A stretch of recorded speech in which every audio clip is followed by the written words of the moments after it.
नमस्कार दोस्तों, स्वागत है आपका हमारे नए YouTube channel MS Yadav IAS DS academy पर। कैसे हैं सब लोग? आशा करते हैं कि सब लोग ठीक होंगे और रोज की तरह आप लोग अपनी पढ़ाई कर रहे होंगे। तो हमने आप लोगों से बात की थी करंट अफेयर्स के मुद्दे पर। हमारे करंट अफेयर्स आपको पर डे का तो नहीं मिल पा रहा है, लेकिन है क्या कि हम आपका समय का ध्यान रखते हुए हम 2-3 दिनों का करंट अफेयर्स एक साथ ला रहे हैं और मैं खास तौर से उन प्रश्नों को ला रहा हूँ जो प्रश्न आपकी परीक्षा के लिए बेहद महत्वपूर्ण होते हैं। तो हमने आपको 11 जनवरी तक करंट अफेयर्स करा दिया था, जनवरी 2023 में थे। आज हम लोग 11 जनवरी के बाद के करंट अफेयर्स देखेंगे और आज की क्लास में हम लोग 3 दिन का करंट अफेयर्स की बात करेंगे। तो वैसे ही जैसे कि हमने अपना पिछला वीडियो आपको डाला हुआ था कि 3 दिन के करंट अफेयर्स थे, तो उसी तरह आज भी हमारा जो है 3 दिन का करंट अफेयर्स रहने वाला है।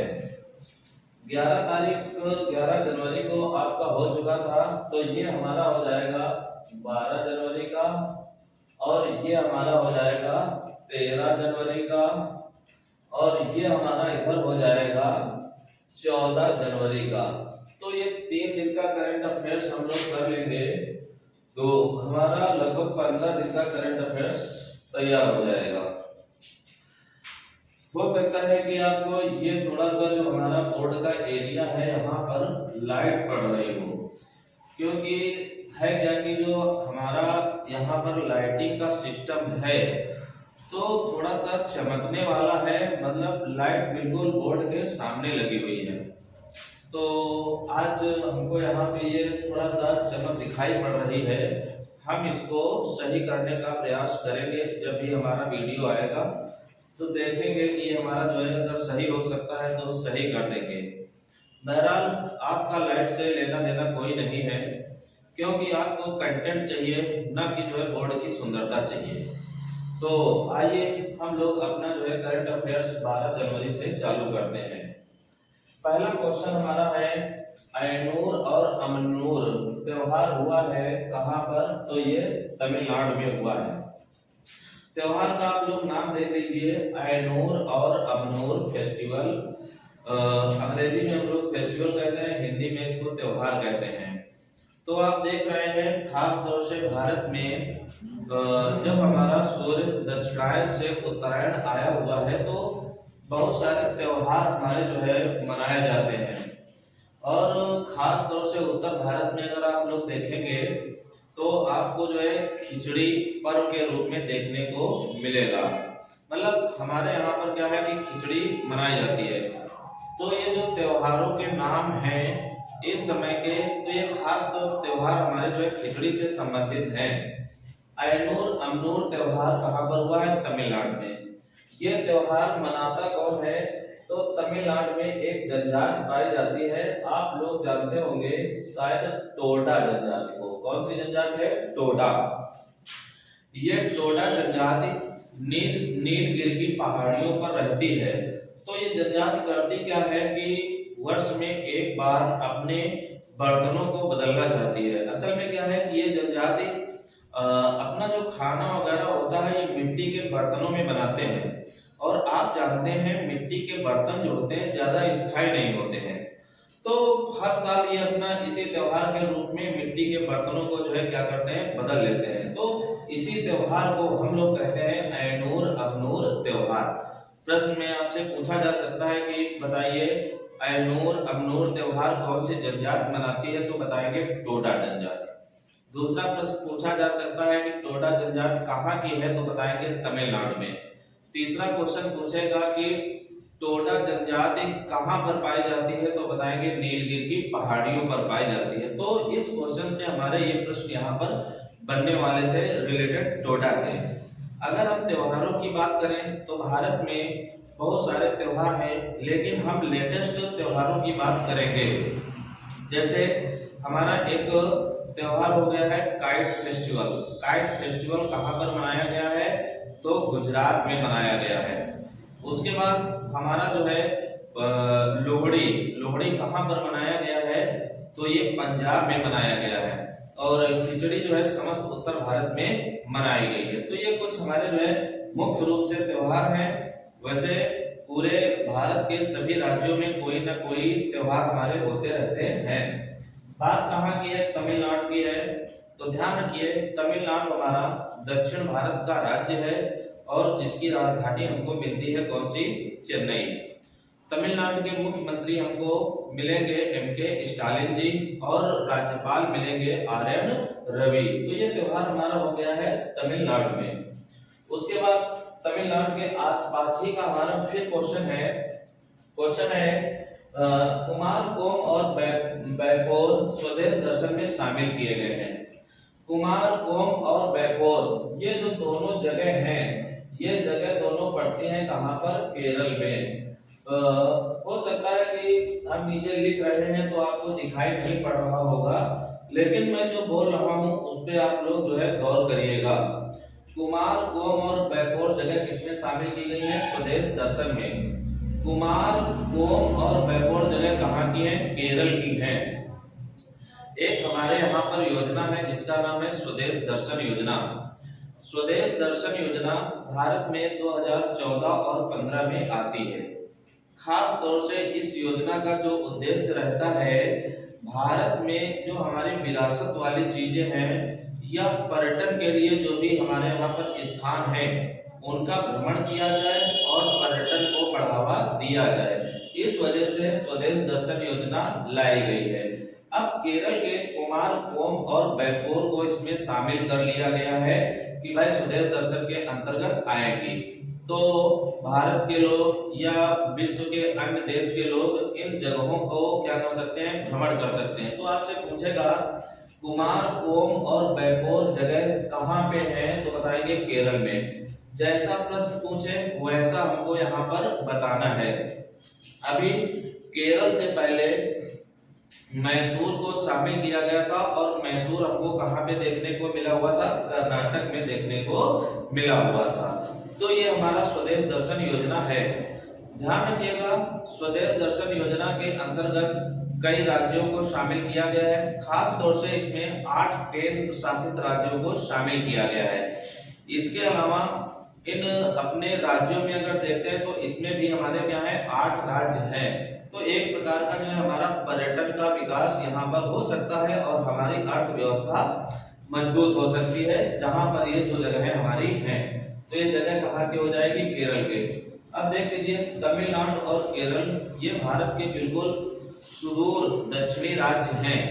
केरल की राजधानी हो जाएगी तिरुवनंतपुरम और मुख्यमंत्री हमको देखने को मिलेंगे पिनरई विजयन। अभी पिछले वीडियो में हमने आपको बताया था पिनरई विजयन जो मुख्यमंत्री हैं उनका जो है निर्वाचन क्षेत्र पड़ता है कहाँ पर? धर्मदम। और धर्मदम क्या था कि ऐसा भारत का पहला निर्वाचन क्षेत्र था जो जहां पर पूरे के पूरा क्या हो चुका है? हमारा पुस्तकालय हो चुके हैं। मतलब कोई भी वहां का गांव हो तो वहां पे क्या है? पुस्तकालय है। तो इन दोनों जगहों को जोड़ा गया है। एक प्रश्न और आप लोग यहाँ से ध्यान रखिएगा, जो ये तमिलनाडु है, तमिलनाडु का जो तट है वो कोरोमंडल है और केरल का जो तट है ये मालाबार तट है। कौन सा है? मालाबार है। तो ये कुछ क्वेश्चन ऐसे ही रिलेटेड आपको ऐसे ही चलने हैं ताकि आपको ये प्रश्न आसानी पूर्वक आते जाए। बताने की चीजें तो यहाँ पर बहुत हैं, लेकिन क्या है कि समय के अभाव में हर चीजें बताई नहीं जा सकती हैं। लेकिन धीरे धीरे अगर आप हमारे वीडियो देखते रहेंगे तो आपको कठिन से कठिन चीज आपको चंद समय के अंदर मिल सकती है। लेकिन इसके लिए आपको जो है हमारे वीडियो के साथ लगना पड़ेगा, क्योंकि अधिकांश रूप से है क्या कि हम आपको मैटर वही देंगे जो परीक्षाओं में पूछा जाता है। तो आप हमारे लगातार वीडियो देखिए, आपको सीखने को काफी कुछ यहाँ पर मिलेगा। उसके बाद आगे आ जाते हैं। स्कूलों में पंजाबी भाषा को शामिल किया गया है कहाँ पर? ऑस्ट्रेलिया में। यानी क्या है कि ऑस्ट्रेलिया अपने स्कूलों में कौन सी भाषा को जो है शामिल किया हुआ है? तो पंजाबी भाषा को शामिल किया गया है। पंजाबी भाषा भारत में कहाँ पर बोली जाएगी, तो पंजाबी भाषा पंजाब में बोली जाती है।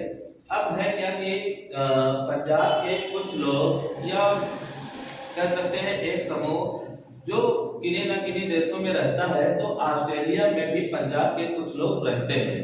तो मातृभाषा उनकी है क्या, पंजाबी है, तो उनको ऑस्ट्रेलिया में पढ़ाई लिखाई में दिक्कत जाती है और वो लोग ऑस्ट्रेलिया के लिए बड़े काम के लोग हैं। तो इसी वजह से ऑस्ट्रेलिया ने डिसीजन लिया हुआ है कि हमको अपने यहाँ पर पंजाबी भाषा को जो है स्कूलों में चलाएंगे। तो ये पंजाबी भाषा को अनुमति किसने दी है, ऑस्ट्रेलिया ने दी हुई है। ऑस्ट्रेलिया की अगर हम बात करेंगे तो ध्यान रखिएगा, ऑस्ट्रेलिया हमारा सबसे छोटा महाद्वीप है और जिसकी राजधानी हमको मिलेगी कैनबरा और मुद्रा इसकी यहाँ पर मिलेगी ऑस्ट्रेलियाई डॉलर मिलेगी। अभी हाल ही में ऑस्ट्रेलिया के प्रधानमंत्री बनाए गए हैं जिनका नाम है एंथनी अल्बनीज़। आप मेरे साथ इन प्रश्नों को सीखने की या याद करने की प्रैक्टिस डाल लें, सही रहेगा, ध्यान रखिएगा। और ऑस्ट्रेलिया में बातें बताने की अगर देखा जाए तो मुख्य रूप से आपको यहाँ पे घास के मैदान याद रखने हैं दो। एक तो आपको जो है डाउन से याद रखना है और दूसरा जो है घास के मैदान आपको सवाना ध्यान रखना है। उसके बाद यहीं पर ऑस्ट्रेलिया के उत्तर पूर्व में हमको देखने को मिलती है विश्व की सबसे बड़ी प्रवाल भित्ति जिसका नाम है ग्रेट बैरियर रीफ। आपसे पूछा जाता है विश्व की सबसे बड़ी प्रवाल भित्ति कहाँ पर है, तो ऑस्ट्रेलिया में है। अगर कि सागर में है तो प्रशांत महासागर में है, ध्यान रखिएगा। भाषा की अगर हम बात करेंगे तो ध्यान रखिएगा, भारतीय संविधान में भाषाओं के लिए हमारी अनुसूची आती है 8 और संविधान की 8वीं अनुसूची में भाषाओं की संख्या देखने को मिलती है कितनी, 22। कितनी मिलती है, 22 मिलती है। ये चीज हमको यहाँ पर ध्यान रखना है। अगर भारत के अंदर हम अगर देखते हैं कि हमारी जो है राष्ट्रीय भाषा कौन सी है, तो हमारी जो है कागजी राजभाषा हिंदी है और हम लोग अभी विश्व हिंदी दिवस 10 जनवरी को मना के आए हुए हैं। तो ये पंजाबी भाषा को स्कूलों में अनुमति दे दी गई है, कहाँ पे, ऑस्ट्रेलिया में। उसके बाद चौथा हमारा प्रश्न है स्पेयर आत्मकथा प्रिंस हैरी की है। स्पेयर, ये जो आप किताब देख रहे हैं ये किताब असल में है क्या कि इस समय बहुत ज्यादा चर्चा में चल रही है। क्यों चर्चा में चल रही है, क्योंकि ये जो स्पेयर किताब है तो इसमें प्रिंस हैरी ने, ये जो प्रिंस हैरी हैं ये ब्रिटेन के हैं, जो चार्ल्स तृतीय हैं इस समय वहां के महाराजा, उन्हीं परिवार से संबंधित है प्रिंस हैरी। तो प्रिंस हैरी ने क्या किया हुआ है, ये प्रिंस हैरी की आत्मकथा है। तो इस आत्मकथा में इन्होंने अपने परिवार के विवादों का जिक्र कर दिया हुआ है, जिसके कारण ये किताब जो है चर्चा में आ गई है। जैसे ही ये किताब छपी हुई है बिक्री इसकी बहुत तेज से बढ़ गई है, इसकी प्रतिलिपियां वगैरह जो है कम पड़ रही हैं क्योंकि लोग इसमें दिलचस्पी ज्यादा दिखा रहे हैं। तो आपसे पूछेगा स्पेयर किसकी आत्मकथा है, तो प्रिंस हैरी की आत्मकथा है। प्रिंस हैरी ये कहाँ के हैं, तो इंग्लैंड के कह लीजिए तो ठीक है, ब्रिटेन के कह लीजिए तो ठीक है, या फिर यूनाइटेड किंगडम कह लीजिए तो ठीक है। अगर हम इस आत्मकथा का देखते हैं कि इसको किसने प्रकाशन किया हुआ है, तो हमारे यहाँ पर एक यही ब्रिटेन में एक प्रकाशन है जिसका नाम है पेंगुइन। क्या नाम है, पेंगुइन। तो इसका प्रकाशन करने वाला कौन है, तो पेंगुइन है। आप लोग कमेंट के माध्यम से बताएं कि ये पेंगुइन नाम का पक्षी किस महाद्वीप में पाया जाता है। और अभी हम लोग हाल ही में 5 जनवरी को राष्ट्रीय पक्षी दिवस के रूप में मना चुके हैं।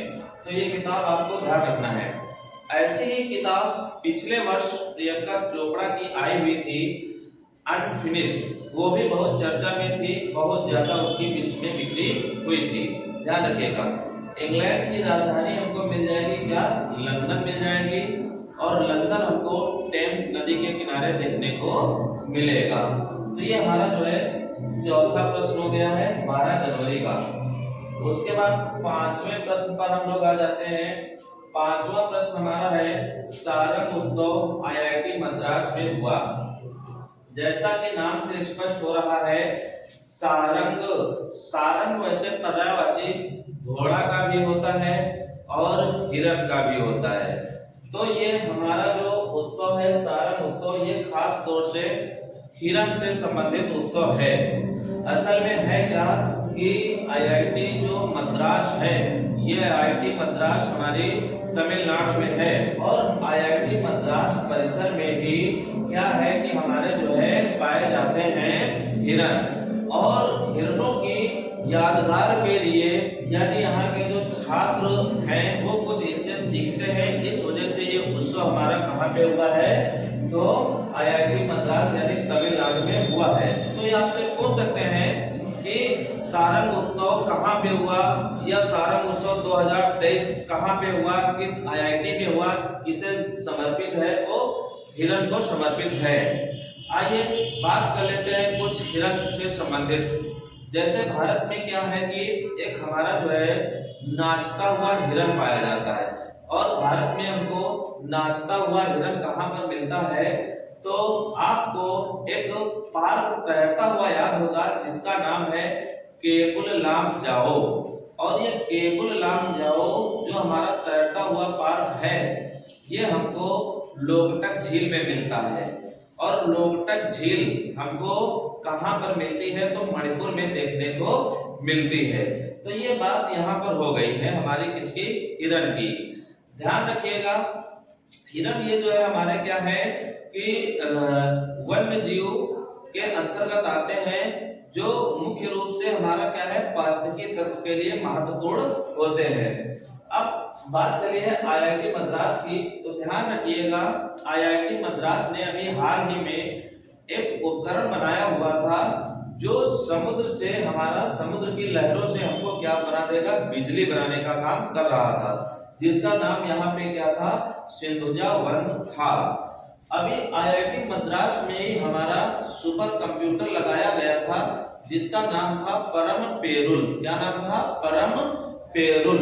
ये चीजें हमको यहाँ पर ध्यान रखने वाली है, कहाँ पर, आईआईटी मद्रास में।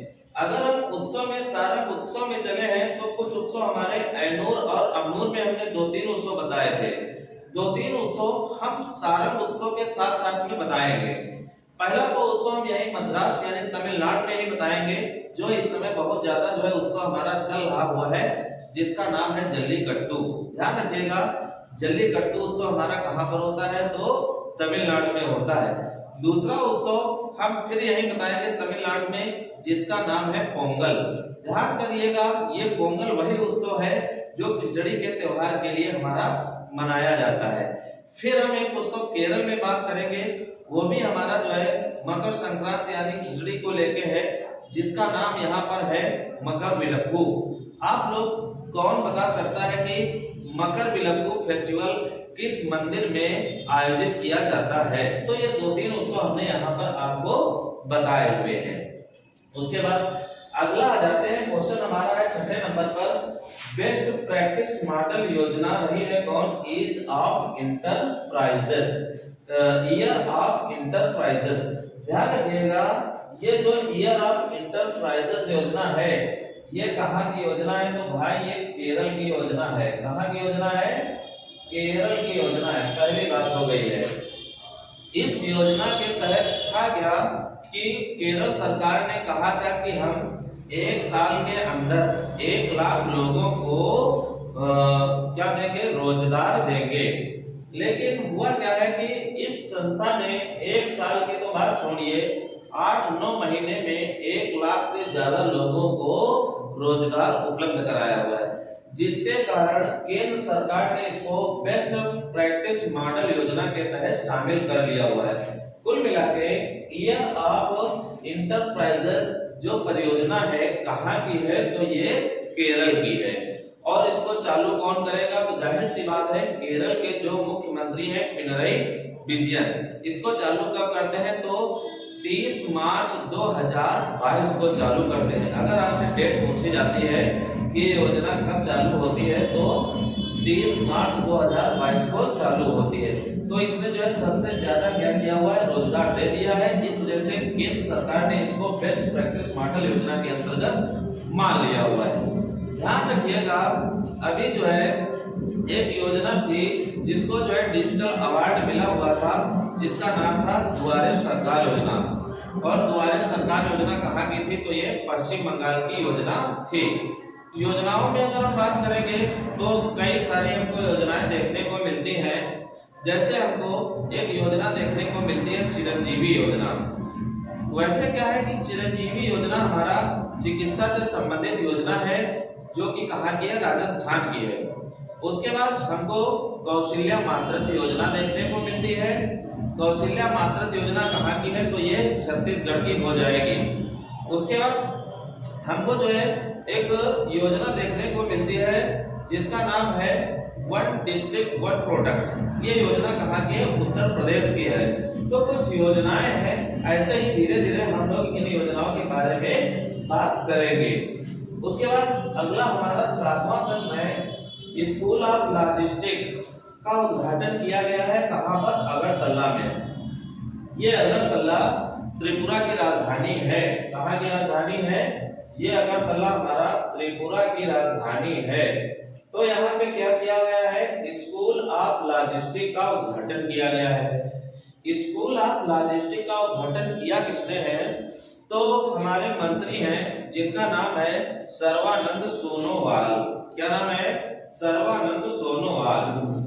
तो इन्होंने किया हुआ है। सर्बानंद सोनोवाल के पास हमको देखने को मिलता है कौन सा, बंदरगाह मंत्रालय, जिसके कारण इन्होंने स्कूल ऑफ लॉजिस्टिक्स का उद्घाटन किया हुआ है। स्कूल ऑफ लॉजिस्टिक्स के अंतर्गत क्या होगा, तो यहाँ पर परिवहन वगैरह के बारे में बताया जाएगा। तो ध्यान रखिए, स्कूल ऑफ लॉजिस्टिक्स का उद्घाटन कहाँ पे किया गया है, त्रिपुरा में।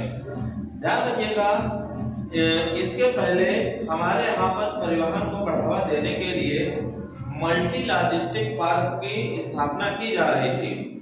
और भारत में सबसे बड़ा जो हमारा मल्टी लॉजिस्टिक पार्क देखने को मिला हुआ था, वो असम में देखने को मिला हुआ था। लॉजिस्टिक, अगर यहाँ पर मल्टी लॉजिस्टिक की अगर बात की जा रही है, तो सीधा साधा इसका मतलब होता है परिवहन का ऐसा साधन जहां से कोई वस्तु तीनों परिवहन के माध्यम से आ जा सकती है। जिसमें परिवहन में हमारे 3 साधन होंगे, एक हमारा वायु परिवहन होगा, एक हमारा जल परिवहन होगा और एक हमारा थल परिवहन होगा। तो ऐसी कोई जगह देखने को मिलती है, तो उसी को हम कहते हैं लॉजिस्टिक। नाम से स्पष्ट हो रहा है, तो ये कहाँ पे किया गया है, त्रिपुरा में किया गया है।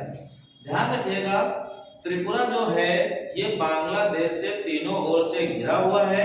इसी वजह से हम त्रिपुरा को क्या कहते हैं, त्रिपुरा, यानी 3 ओर से घिरा। कौन है, त्रिपुरा। त्रिपुरा में अभी जो है हमारे नए मुख्यमंत्री बनाए गए हैं, जिनका नाम है मलिक शाह। और अगर हम लेटेस्ट की अगर बात करेंगे, तो 3 राज्यों में चुनाव की घोषणा हो चुकी है। त्रिपुरा में, नागालैंड में और मेघालय में यहाँ पर चुनाव होने हैं।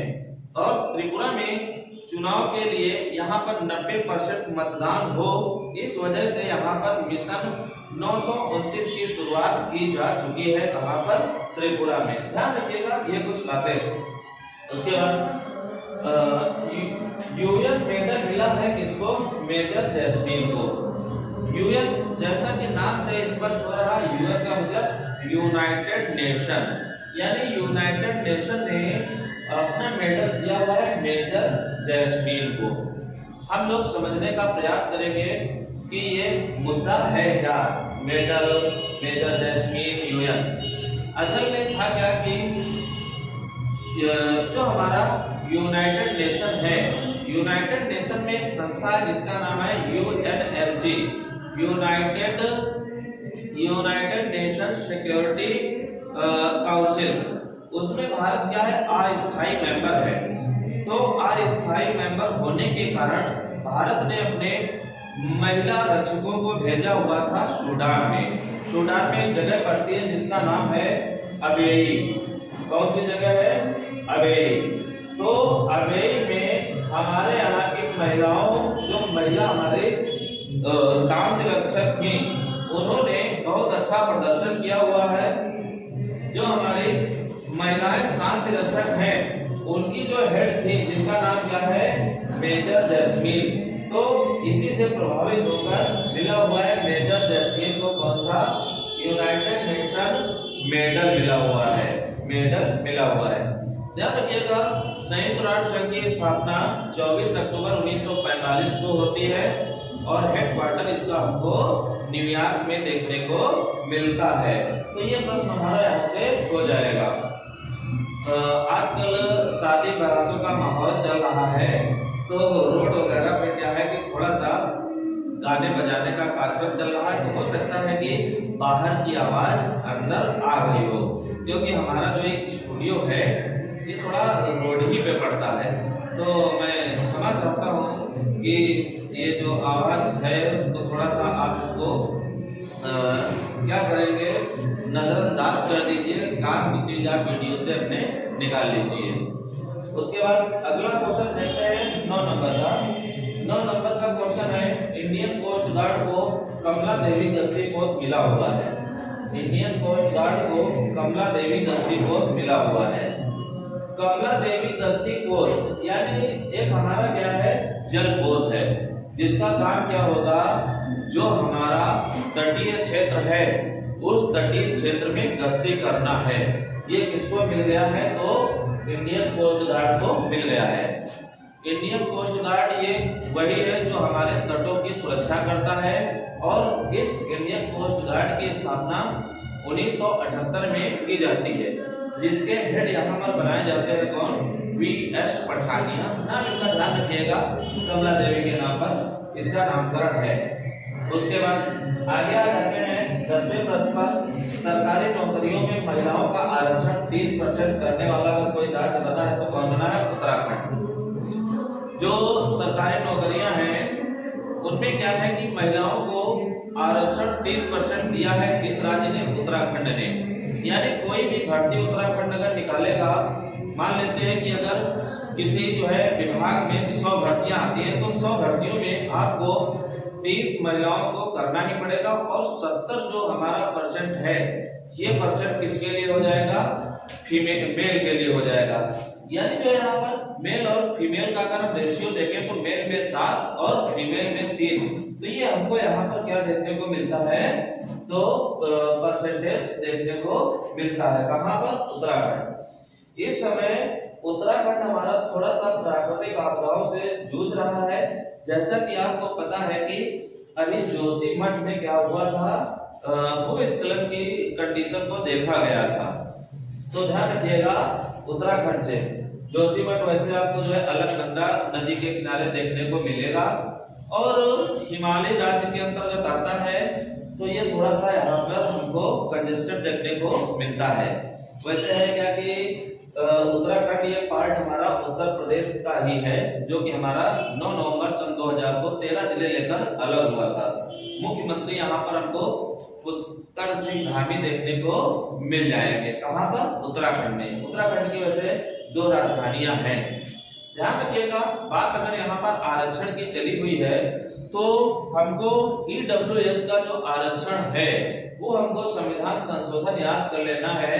वो हमको संविधान संशोधन देखने को मिलता है 103 संविधान संशोधन, जिसमें आर्थिक रूप से जो सामान्य वर्ग के कमजोर अभ्यर्थी हैं उनको कितने परसेंट आरक्षण दिया गया है, तो 10% आरक्षण दिया गया है। तो ये हमारा जो है आज का 12 जनवरी का करंट अफेयर्स हो गया है। कितने जनवरी का, 12। अब हम लोग आएंगे 13 जनवरी का। ये यहाँ पे थोड़ा सा चमक रहा है, तो आप लोग अगर कायदे से हमारी आवाज सुन रहे होंगे तो ये 13 जनवरी यहाँ पर लिखा हुआ है, और लाइट हमारी बहुत ज्यादा जो है आपकी प्रश्न संख्या 1 पे पड़ रही होगी। तो देख लेते हैं पहला प्रश्न। थोड़ा सा आप लोग हमारा जो है सहयोग करिए, और धीरे धीरे हम इन अपनी अव्यवस्थाओं को सुधारने का प्रयास करेंगे। पहला क्वेश्चन हमारा है 13 जनवरी में COP28 का नेतृत्व किसने किया हुआ है, सुल्तान अल जबर ने। असल में है क्या कि COP 27 हमारी जो है आयोजित हो चुकी थी। कहाँ पर ये हुई थी? तो ये मिस्र में हुई थी। कहाँ पे हुई थी?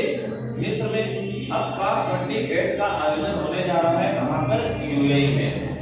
तो UAE में COP 28 का नेतृत्व कौन करेंगे? सुल्तान अल जबर। ये सुल्तान अल जबर है कहाँ के भाई? ये UAE के ही है। UAE का मतलब है संयुक्त अरब अमीरात। तो ये नेतृत्व करने जा रहे हैं। ध्यान रखिएगा COP 27 आपको ध्यान रखनी है और COP 29 अभी नहीं, बाद में ध्यान रखेंगे हम लोग। और ये COP 26 जो की हुई थी कहाँ पर? ग्लासगो में। हाँ, आप समझ रहे हैं कि आपको यहाँ पर दिखाई नहीं पड़ रहा होगा लेकिन सुनाई जरूर पड़ रहा होगा। तो ये COP आपको यहाँ पर 3 ध्यान रखने हैं। COP का मतलब आपको ध्यान रखना है country conference of parties, conference of parties. तो ये जो हमारी COP होती है ये हमारा जो है जलवायु परिवर्तन से जुड़ी हुई है।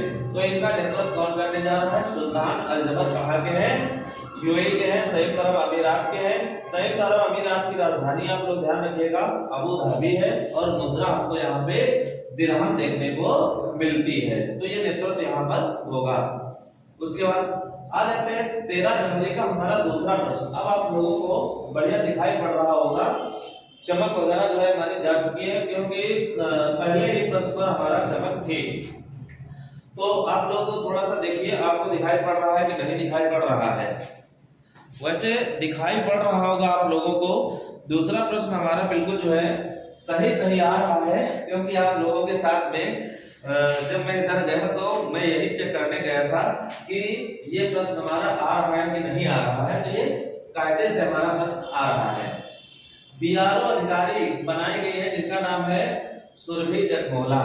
अभी क्या हुआ है, वैसे क्या है कि ये संगठन हमारा बड़ा चर्चा में रहता है जिसका नाम है BRO यानी बॉर्डर रोड ऑर्गेनाइजेशन। आप लोग सोच रहे होंगे कि आप लिखते नहीं हैं। लिखने का मेन कारण यही है हमारा। असल में होता क्या है, अगर बोर्ड पे पहले लिख दिया जाए तो ज्यादा अच्छा है। क्यों अच्छा है? एक तो मैटर ज्यादा आपको देखने को मिल जाएगा, दूसरी बात बोलने का मौका यहाँ पर जबरदस्त मिलता है जिससे ज्यादा से ज्यादा जो है क्या है बोला जा सकता है। वैसे क्या है कि साथ में लिखना साथ में बोलना थोड़ा सा आपका जो समय लॉस करने वाला जो है सौदा होता है। इस वजह से आप खुद ही देख लीजिए, हमने जो है 30 प्रश्न यहाँ पे लिखे हैं। 30 प्रश्न में अगर हम 2-2, 4-4 क्वेश्चन भी बताएंगे तो कितने क्वेश्चन निकल जाएंगे। और मैं आपको यहाँ पे कॉन्सेप्ट भी साथ साथ में बताता चल रहा हूँ। तो आप लोग ये सब चीजों को समझने का प्रयास करें। असल में होता क्या है कि आपको जिस माहौल में पाला गया है उसी माहौल में पले हुए हैं।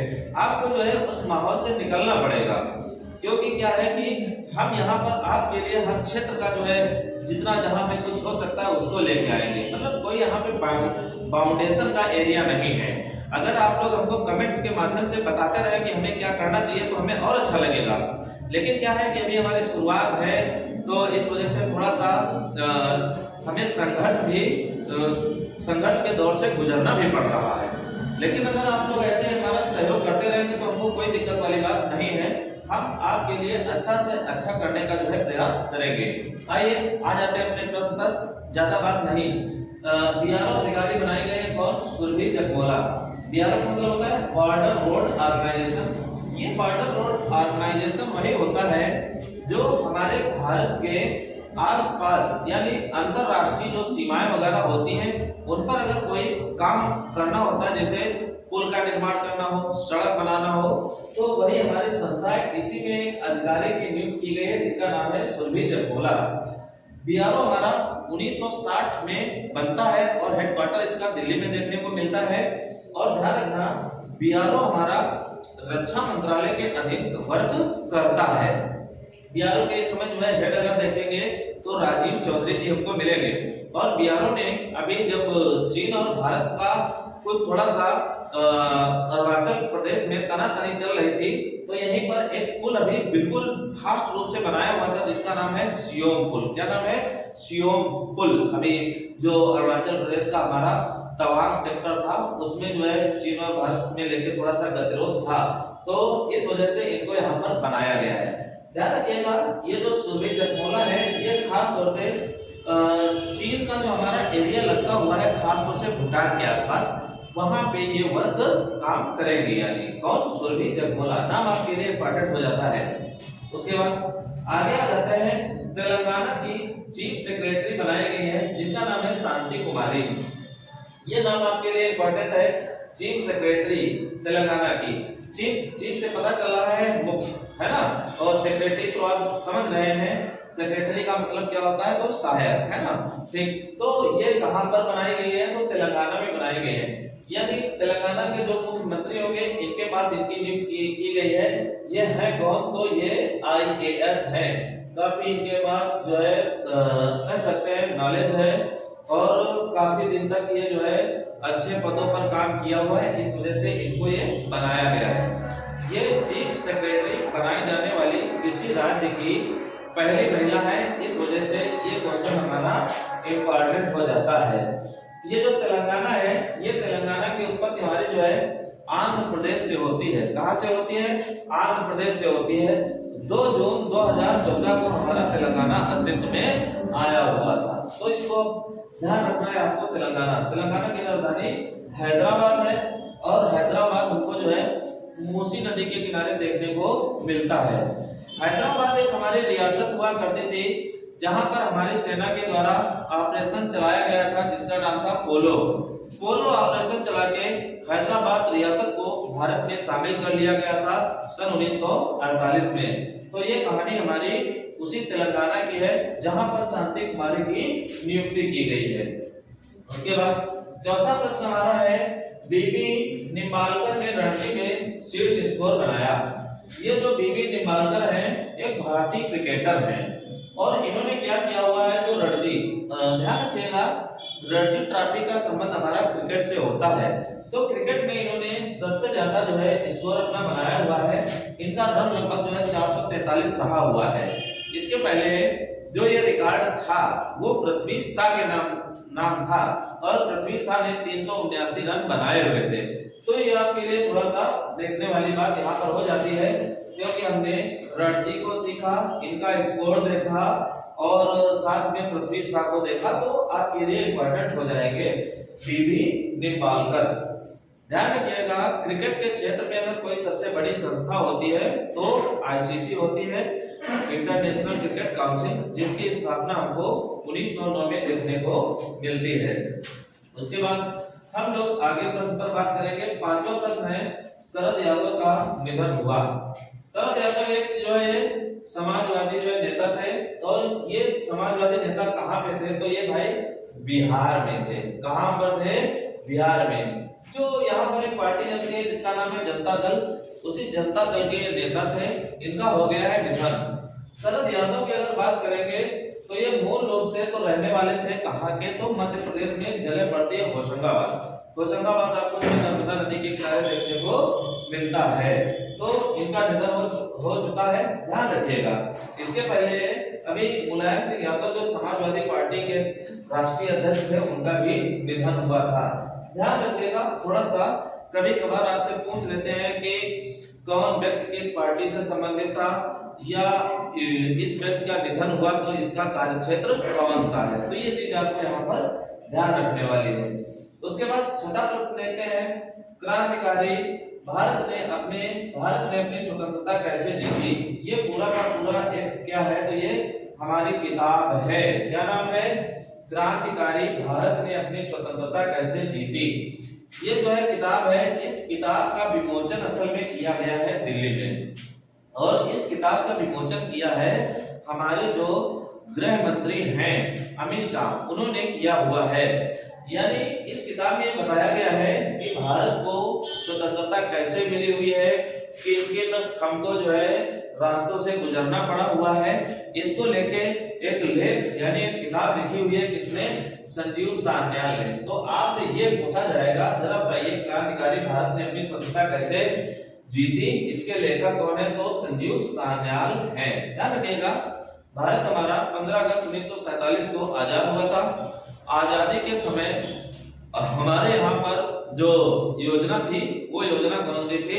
लॉर्ड माउंटबेटन योजना थी। ध्यान रखिएगा, लॉर्ड माउंटबेटन योजना भारत में 3 जून 1947 को आई थी। इसी योजना के तहत भारत को आजादी मिली हुई थी। क्रांतिकारी की अगर बात करेंगे तो क्रांतियों में हमारी क्रांति 1857 की क्रांति बहुत ज्यादा जानी जाती है। ध्यान रखना, 1857 की क्रांति हमारा 10 मई 1857 से जो है शुरू होती है। बाकी इन क्रांतिकारियों के बारे में हम लोग जो है आधुनिक भारत में बात करेंगे। असल में है क्या कि बोलना बहुत ज्यादा पड़ता है तो थोड़ा सा गला जो है सूखने लगता है, तो इस वजह से क्या है कि चीजें समझाने का मन थोड़ा सा कम हो जाता है। तो आप लोग टेंशन मत लीजिए, कोई संकोच वाली बात है नहीं। धीरे धीरे हम लोग जो है पहुंचेंगे ऐसे ही, क्योंकि समय का अभाव हमारे पास भी रहता है और हमसे ज्यादा जो है आपके पास अभाव रहता है। तो हम लोग धीरे धीरे इन चीजों को सीखेंगे। उसके बाद 7वें प्रश्न पर आ जाते हैं लोग। लिखा हुआ है टेंट सिटी। टेंट सिटी कहां पर बनाया गया है? तो वाराणसी में बनाया गया है। वाराणसी उत्तर प्रदेश का जिला है। ये वही जिला है जहां से हमारे प्रधानमंत्री नरेंद्र मोदी लोकसभा का चुनाव लड़ते हुए हैं। तो है क्या कि अभी वाराणसी में आप लोग देख रहे होंगे एक हमारी क्रूज है जिसका नाम था गंगा विलास क्रूज। गंगा विलास क्रूज चल चुकी है, जो कि हमारा वाराणसी से गुवाहाटी तक जाएगी। और इसमें क्या है कि पर्यटक वगैरह खूब रहेंगे, तो इन लोगों को रुकने के लिए वाराणसी में टेंट सिटी बनाया गया है। टेंट सिटी होता क्या है? असल में ऐसा शहर जो पूरा का पूरा बिना किसी ईंट मसाले के, अर्थात है क्या कि हमारा अस्थायी रूप से खंभों पर, लकड़ियों के खंभों पर या फिर लोहे के खंभों के द्वारा जिसका निर्माण कर दिया जाता है उसी को हम क्या कहते हैं? टेंट सिटी कहते हैं। तो पर्यटक लोग यहाँ पे आएंगे और इसी टेंट का सिटी में निवास करेंगे। तो इस वजह से हमारा क्या है कि बड़ा चर्चा में रहा है। टेंट सिटी कहाँ पर है? वाराणसी में है। उसके बाद है आगे ये इंपॉर्टेंट प्रश्न रहेगा, मैं पहले से ही बता देता हूँ जो भी प्रश्न हमारे इंपॉर्टेंट होते हैं। प्रश्न हमारा है नील कुंजी को वन्य जीव सुरक्षा एक्ट की तीसरी सूची में शामिल किया गया। क्वेश्चन आंसर डायरेक्ट ऐसे ही पूछेगा कि बताइए नील कुंजी को वन्य जीव सुरक्षा एक्ट की किस अनुसूची में शामिल किया गया है? वो आप बताएंगे तीसरी अनुसूची में शामिल किया गया है। ध्यान रखिएगा, वन्य जीव सुरक्षा अधिनियम जो हमारा है इसमें इस सूची के अंतर्गत कोई जीव, कोई वनस्पति अगर आ जाती है तो उसको जो है विशेष सुरक्षा मिल जाती है। विशेष सुरक्षा में क्या है कि भारत सरकार कुछ ऐसे इस एक्ट के द्वारा कुछ ऐसे नियमों को लगाती है जिसकी अवहेलना करने पर हमको जो है जुर्माना और या फिर जेल हो सकती है। तो ये हमारा अब कौन आ गया है? तो नील कुंजी। ध्यान रखिएगा, नील कुंजी को हम कुंथियाना के नाम से जानते हैं। किसके नाम से? कुंथियाना। ये नील कुंजी का फूल 12 वर्ष में एक बार खिलता है और खास तौर से ये नीलगिरी की पहाड़ियों पर हमारा पाया जाता है। तो ये 12 साल में खिलता है। अगर अब इसके साथ किसी ने इसको तोड़ा या कुछ किया तो उस पर जुर्माना तो लगेगा और या फिर जो है उसको जेल होगी। तो ये हमारा इसको शामिल किया गया है किस सूची में? तो तीसरी सूची में शामिल किया गया है। वन्य जीव सुरक्षा की अगर बात आती है तो ध्यान रखना, वन्य जीव सुरक्षा एक्ट जो हमारा आता है 1972 में आता है। अगर आपसे पूछा जाता है कि बताइए ऐसा कौन सा शासक था जिसने वन्य जीव सुरक्षा अधिनियम पहली बार प्रयोग में लाया था, तो ध्यान रखिए वो अशोक थे। अशोक किसके लड़के थे? तो बिंदुसार के थे। और बिंदुसार किसका लड़का था? तो चंद्रगुप्त का। और चंद्रगुप्त मौर्य वंश का संस्थापक था। किसकी सहायता से स्थापना हुई थी? तो चाणक्य, जिन्होंने किताब लिखी हुई थी कौन सी? अर्थशास्त्र। ध्यान रखिएगा, ये थोड़ा सा एक्स्ट्रा बातें यहाँ पर हो जाती हैं। बहरहाल इन फूलों में बातें तो बहुत ज्यादा हैं, लेकिन उन सब चीजों को अभी बताया नहीं जा सकता है, क्योंकि आप भी जो है सोचेंगे कि यार कहां से कहां फंस गया कि इतना जो है ये बोले जा रहा है। इस वजह से क्या है कि सभी बातों को हम लोग यहाँ पे नहीं बताएंगे। उसके बाद है इबोला के समाप्ति की घोषणा किसने की है? युगांडा ने की हुई है। इबोला एक हमारा वायरस से होने वाली बीमारी थी। विश्व में पहली बार इबोला अगर देखा जाता है तो 1976 में देखा जाता है। कब देखा जाता है? 1976 में देखा जाता है। अब ये इबोला को समाप्त की घोषणा किसके द्वारा की जा रही है? युगांडा के द्वारा। ये युगांडा जो देश मिलेगा हमको अफ्रीका में मिलेगा और इस युगांडा की राजधानी हमारी क्या है? तो कंपाला है। ध्यान रखिएगा, इसकी राजधानी क्या है? कंपाला। तो इबोला को समाप्त की घोषणा कर दी गई, किसके द्वारा? युगांडा के द्वारा। वायरस अपने यहाँ पे आपको वायरोलॉजी सेंटर याद रखना है, कहाँ पर है? पुणे में है। वायरस के जनक यानी वायरस की खोज जिसने की थी तो इवानोव्स्की का नाम ध्यान रखना है। और साथ में जो हमारा कोरोना चल रहा है, इस कोरोना से जितने भी प्रश्न हैं आपको मजबूती से तैयार करना है। बाकी अफ्रीका के बारे में या वायरस के बारे में डिटेल में हम आपको, जैसे वायरस की बात हम लोग जो है साइंस में करेंगे और अफ्रीका की बात हम लोग जो है भूगोल में करेंगे। तो आप लोग इंतजार करिए कि अब हमारे वीडियो ये कब आपको इस टाइप के वीडियो मिल सकते हैं, तो उसमें थोड़ा सा हमको टाइम लगेगा। उसके बाद आगे आ जाते हैं। 5G तैनाती वाला पहला जिला बन गया है कौन सा? विदिशा। विदिशा 5G, आप समझ रहे हैं कि 5G का जो संबंध हमारा है किससे है? नेट से है। तो विदिशा जिला में क्या है? 5G की जो है तैनाती कर दी गई है। कहां पर? विदिशा में। और ये विदिशा जिला हमको कहां पे मिलेगा? एमपी में मिलेगा, यानी मध्य प्रदेश में मिलेगा। जी का मतलब यहाँ पे जनरेशन होता है। हमारे यहाँ पे है क्या कि नेट जो था उसमें थोड़ा सा आज के परिदृश्य के हिसाब से थोड़ा सा स्पीड कम थी। तो हमारे यहाँ पर भारत सरकार को ये महसूस हुआ कि हम भी अन्य देशों की तरह 5G को जो है लॉन्च करें। तो अब ये मध्य प्रदेश का जिला हमारा 5G की तैनाती वाला पहला जिला बन गया है। ध्यान रखिएगा 5G का अगर पहली बार कहीं पर जो है प्रयोग किया गया था तो हैदराबाद में किया गया था। और 5G का जो प्रयोग करने वाली कोई कंपनी थी तो भारतीय एयरटेल थी। कौन थी? भारतीय एयरटेल थी, ध्यान रखना है। उसके बाद 5G से चलने वाला हमारा कोई पहला अगर इंटरनेशनल एयरपोर्ट था तो वो इंदिरा गांधी एयरपोर्ट था। और ध्यान रखिएगा इंदिरा गांधी एयरपोर्ट कहां पर है? तो दिल्ली में है। और दिल्ली भारत की राष्ट्रीय राजधानी है। और दिल्ली हमारी वैसे राजधानी बनती कब है? तो 1911 में, और काम करना चालू करती है कब? 1912 में। आपको ये बातें आधुनिक भारत में हार्डिंग के समय देखने को मिलेंगी। ध्यान रखना दिल्ली हमारा यमुना नदी के किनारे पड़ता है। तो ये 5G की तैनाती यहाँ पर हो चुकी है। बातें बहुत ज्यादा है जैसा हमने आपसे कहा है, लेकिन हर चीजों को बताया नहीं जा सकता है। उसके बाद अगला प्रश्न हमारा है 14 जनवरी का। शायद आपको यहाँ पर दिख रहा होगा 14 जनवरी। हो सकता है कि आपको लास्ट में 2-3 शब्द न दिखाई पड़ रहे हो, हमारे नॉलेज में वो है। तो हम ऐसे शब्दों को आपको बताते चलेंगे। तो आपका दायित्व बनता है कि ऐसे जो हमारे शब्द हैं जो नहीं दिखाई पड़ रहे हैं, तो जब हम बताएं तो आप लोग उनको नोट कर लीजिएगा। जैसे राइट टू साइट लागू करने वाला पहला राज्य कौन बना है? तो राजस्थान बना हुआ है। क्या नाम है? Right to sight. सीधा साधा इसका संबंध है, राइट टू साइट का संबंध काहे से है? ध्यान रखिएगा एक प्रकार से जो हमारी अंधता है, अंधता को दूर करने के लिए ये काम किया गया है। कहां पर किया गया है?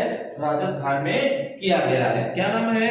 Right to sight. किसने लॉन्च किया हुआ है? तो ये राजस्थान ने इसको लॉन्च कर दिया हुआ है। असल में है क्या कि अंधता बहुत ज्यादा होती चली जा रही है, जिसके कारण लोगों में देखने की क्षमता कम हो जा रही है। तो आप लोग ये बताइए आंख से संबंधित विटामिन कौन सा है? यानी विटामिन ए है। और विटामिन ए का वैज्ञानिक नाम हमारा क्या है, यानी रासायनिक नाम क्या है? तो रेटिनॉल है। अगर विटामिन ए की कमी हो जाती है तो क्या होता है? रतौंधी नामक जो है रोग हो जाता है। किसने किया हुआ? ये राजस्थान। लास्ट में अगर ना दिख रहा हो सकता है कि आपको दिख रहा होगा राज। राज का मतलब यहाँ पर हो गया है राजस्थान हो गया है। ध्यान रखना बेटे। उसके बाद भारत का पहला उत्कृष्टता केंद्र कहां पे स्थापित किया जाएगा? शिलांग में। ये देख लीजिए भारत का पहला उत्कृष्टता केंद्र कहां पर स्थापित किया जा रहा है? शिलांग में। शिलांग जगह कहां पे है? मेघालय में है। और ये जो उत्कृष्टता केंद्र है ये किसके लिए है? तो भाई लिख लीजिए ऑनलाइन गेमिंग के लिए। किसके लिए है? ऑनलाइन गेमिंग के लिए है। ध्यान रखिएगा शिलांग मेघालय की राजधानी है।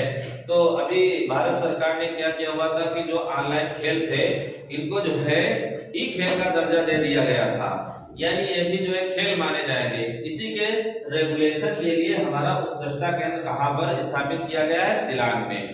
शिलांग कहां पे है? मेघालय में है। मेघालय के मुख्यमंत्री हमको मिलेंगे कोनराड संगमा, जिनकी पार्टी होगी एनपीपी, नेशनल पीपुल्स पार्टी, और ये नेशनल पीपुल्स पार्टी 8वें नंबर की राष्ट्रीय पार्टी का दर्जा प्राप्त है।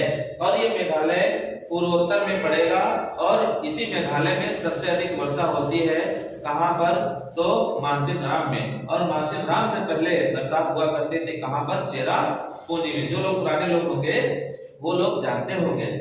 उसके बाद है भारतीय थल सेना दिवस हमारा कब मनाया जाता है? तो 15 जनवरी को मनाया जाता है भारतीय थल सेना दिवस। अभी क्या हुआ है कि आप जानते हैं कि 15 जनवरी 1949 को हमारे जो थल सेना के पहले हेड थे यानी कमांडर थे जिनका नाम था के.एम. करियप्पा। तो के.एम. करियप्पा ने कमांडर का पद ग्रहण किया हुआ था, इस वजह से हमारा दिवस मनाया जाता है कब? 15 जनवरी को। अगर यहाँ पर हम थल सेना की अगर बात करेंगे तो ये थल सेना, अच्छा, भारत में अगर कोई भी सेना अगर बनाई गई है तो अंग्रेजों के द्वारा ही बनाई गई है। तो ब्रिटिश के समय हमारी थल सेना बनती कब है? बस आपको ध्यान रखना है, तो ये 1895 में बनती है। कब बनती है? 1895 में बनती है। तो ये प्रत्येक वर्ष 15 जनवरी को हमारा दिवस मनाया जाता है। इस बार जो ये हमारा है ये 75वां है और हम लोग ये दिवस मनाते कब से चले आ रहे हैं, यानी कब से मनाना चालू हुआ था? तो 1947 से। अगर हम 1947 से आज तक की अगर देखेंगे तो हमारा कौन सा हो जाएगा? 75वां। और जब 75 नंबर आता है तो आजादी का अमृत महोत्सव यहीं से शुरुआत मानी जाएगी। ध्यान रखिएगा। वायुसेना दिवस की अगर बात करता है तो 8 अक्टूबर को मनाया जाता है। ये चीजें हमको याद करने वाली हैं। इस समय थल सेना के अगर कमांडर हैं यानी हेड हैं तो कौन है? मनोज पांडे हैं। कौन है? मनोज पांडे। ध्यान रखिएगा इसको। उसके बाद है भारत गौरव डीलक्स रेलगाड़ी चलाई जा रही है। कहां से कहां तक? अयोध्या से जनकपुर। जिसको बोर्ड में ना दिख रहा होगा तो नोट कर लीजिए, ये रेलगाड़ी हमारी अयोध्या से जनकपुर तक चलेगी। कहां से कहां तक की? अयोध्या से जनकपुर तक की। जनकपुर, अयोध्या तो आप जान रहे हैं ये भारत यानी उत्तर प्रदेश में है। अयोध्या किस नदी के किनारे? तो सरयू नदी के किनारे है। और ये जनकपुर जगह को कहां पर देखने को मिलती है? तो नेपाल में देखने को मिलती है। अयोध्या और जनकपुर दोनों आपस में क्या है? भगवान राम से जुड़े हुए स्थान हैं। इन्हीं के दोनों के बीच में एक नई रेलगाड़ी है जिसका नाम है यहाँ पर भारत गौरव डीलक्स एसी टूरिज्म ट्रेन। पूरा नाम हमने नहीं लिखा हुआ है, लिखने की जरूरत भी नहीं है, आप भारत गौरव से जो है काम चला लेंगे।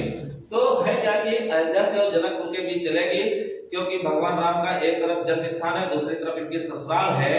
तो इन दोनों जगहों के बीच में हमारी जो है रेलगाड़ी चलाई जाएगी जिसका नाम है भारत गौरव डीलक्स एसी टूरिज्म ट्रेन। ध्यान रखिएगा इसको। नेपाल पड़ोसी हमारा देश है जिसकी राजधानी क्या मिलेगी?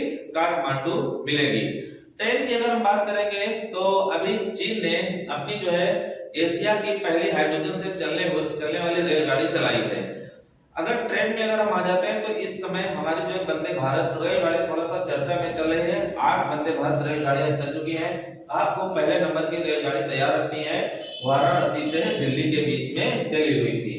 थोड़ा सा हमको लग रहा है कि वीडियो लंबा हो गया है तो इस वजह से थोड़ा सा हम लोग फास्ट थोड़ा सा काम करेंगे।